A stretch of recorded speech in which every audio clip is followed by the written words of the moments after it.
Dili dyan na pwedeng ibili na to nga to ang sobra kay pwede pa man nato na siya ipamahaw. So for today's video mga ka-feeling vlogger is nakauna namin na mag-grocery may kaya nga mo ang ref dugay na jud kay na wala na isulod. 3 weeks na jud mi na wala naka-grocery maski noodles wala na jud hurot tilok basta ng tilok jud. Dinhi lagi gitulak na ni Madi ning cart sa una lagi kay kani si Madi tong bata pa makahinomdom ko katana pa mi sa tibong ko. Nasulod ri jud namo ni siya or ginasakay na mo diri sa cart karon dili na jud siya masigo. Nang grabe bitaw.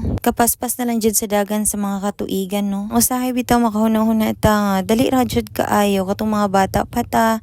Pero karon kita na jud na ibata ani. Ug dinhi lagi kay gikapoy naman siya pinaabot sa iyang papa nga naglinya kay grabe Sabado man mi nag-grocery daghan jud kay tao. O gigutom na siya og tinindog mo to nga gipakaon na lang nako timo-timo ba. Ug lagi kay pila pud mi ka oras tinindogay didto sa grocery maong nakauna-una mi nga dili na lami magluto inig uli. Mukaon na lang may dere sa mga inasal.